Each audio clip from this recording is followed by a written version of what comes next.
સમાચાર સવારમાં આપનું સ્વાગત છે।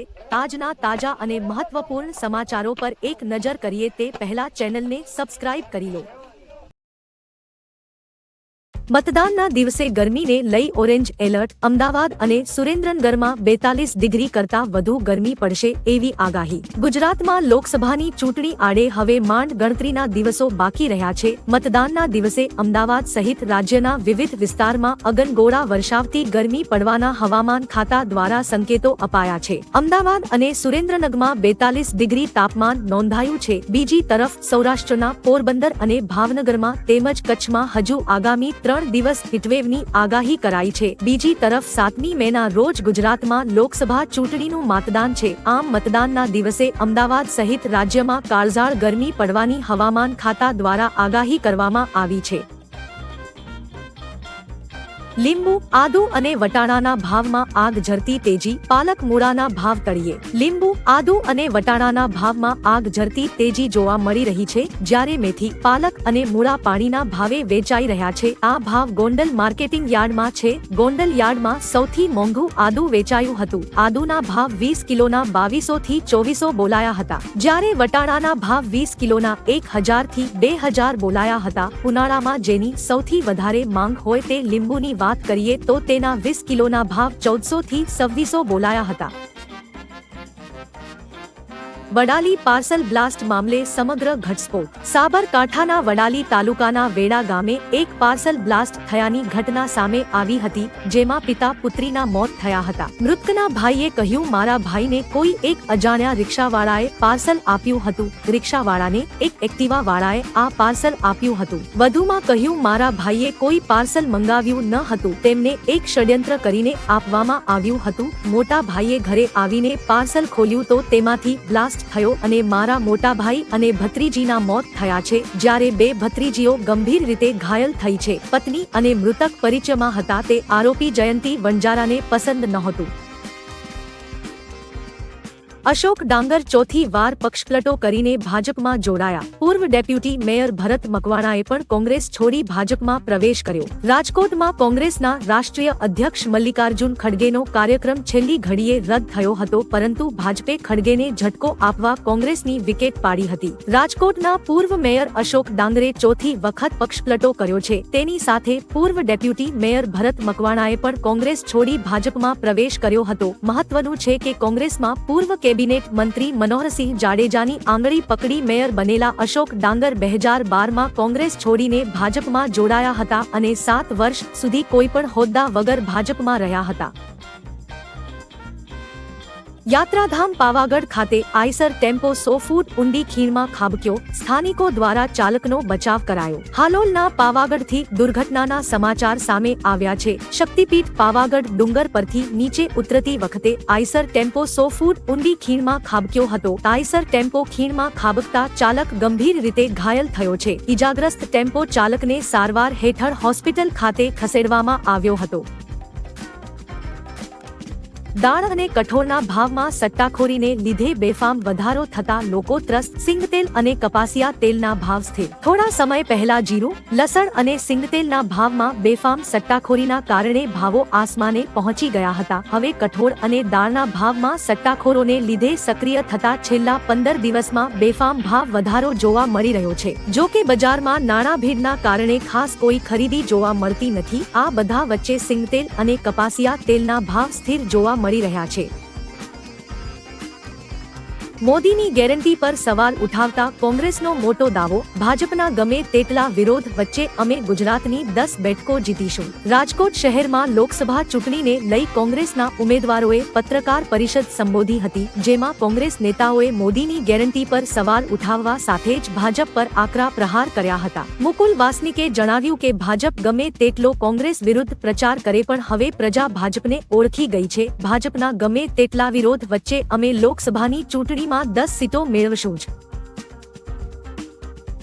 શંકર ચૌધરી પર ગેનીબેને કર્યા પ્રહાર। બનાસકાંઠાના કોંગ્રેસના ઉમેદવાર ગેનીબેન ઠાકોરે એક સભા દરમિયાન શંકર ચૌધરીનું નામ લીધા વગર તેમના પર આકરા પ્રહારો કર્યા હતા। બનાસ ડેરીમાં કોઈ પણ કોન્ટ્રાક્ટ આપવાનો હોય, કોઈની ભરતી કરવાની હોય અને અન્ય કોઈ પણ કામ હોય તો પોતાના લાગતા વગતા અને સગા સંબંધીઓને જ આપવાના। ભાષણમાં કહે છે કે અમારે બધાની જરૂર છે, પરંતુ ડેરીના કામમાં અન્ય કોઈને કેમ તક મળતી નથી।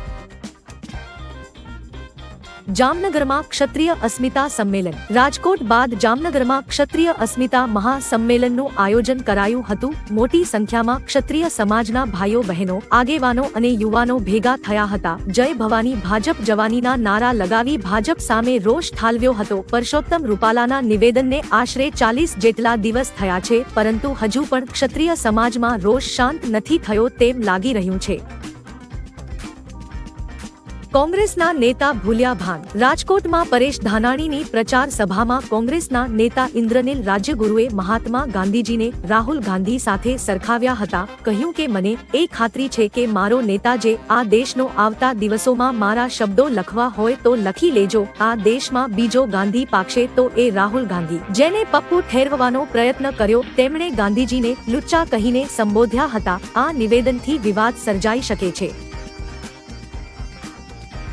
કોવેક્સિન રસી લેનારાઓ માટે મોટા સમાચાર। કોવેક્સિનનું ઉત્પાદન કરતી કંપની ભારત બાયોટેક એ તેની રસીને સંપૂર્ણપણે સલામત જણાવી છે। કંપનીએ કહ્યું કે રસી બનાવતી વખતે અમારી પ્રથમ પ્રાથમિકતા લોકોની સુરક્ષા અને રસીની ગુણવત્તા હતી। આ એકમાત્ર એવી રસી હતી જેના ટ્રાયલ ભારતમાં કરવામાં આવ્યા હતા। કોવેક્સિનનું 27,000 લોકો પર ટ્રાયલ કરવામાં આવ્યું હતું। એસઆઈઆઈના કોવિશિલ્ડ પર પ્રશ્નો ઊભા થયા છે। દરમિયાન ભારત બાયોટેકનું નિવેદન સામે આવ્યું છે।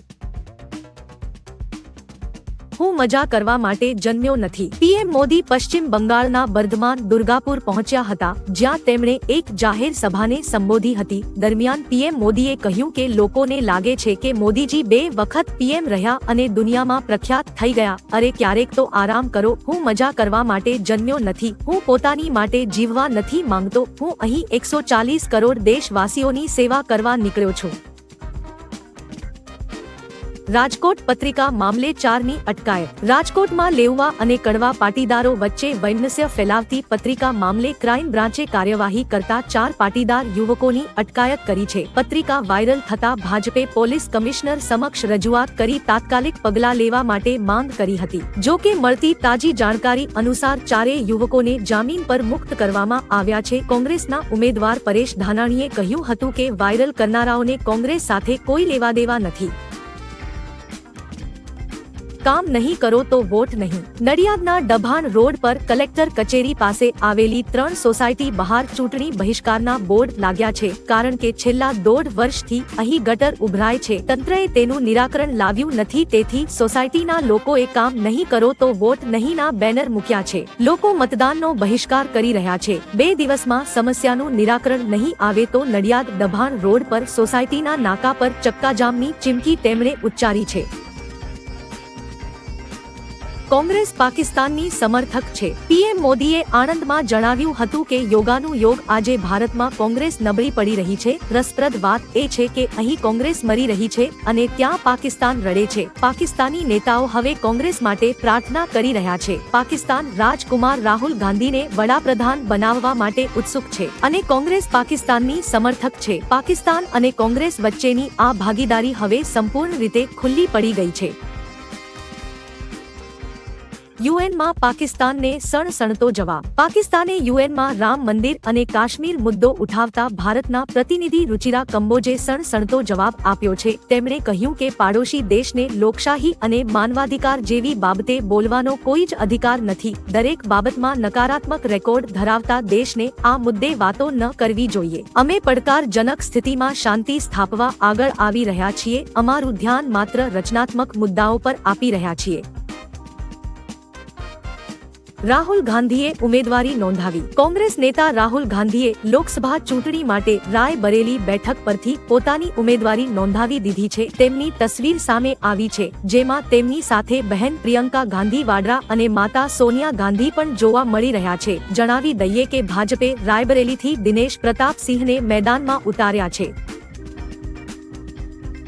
400 પાર મજાક છે, 300 પાર પણ અશક્ય છે. લોકસભા ચૂંટણી 2024માં ભાજપ 400 થી વધારે સીટ જીતવાનો દાવો કરી રહ્યું છે. કોંગ્રેસ સાંસદ શશી થરૂરે આ અંગે પ્રતિક્રિયા આપી છે. તેમણે કહ્યું કે 400 ને પાર કરવાનો ભાજપનો દાવો મજાક છે, જ્યારે 300 ને પાર કરવું અશક્ય છે. 200 ને પાર કરવું એ મોટો પડકાર બનીને રહેશે. વધુમાં તિરુવનંતપુરમથી ચૂંટણી લડી રહેલા થરૂરે કહ્યું કે ભાજપને કેરળ, તમિલનાડુ અને આંધ્રપ્રદેશમાં એક પણ સીટ નહીં મળે.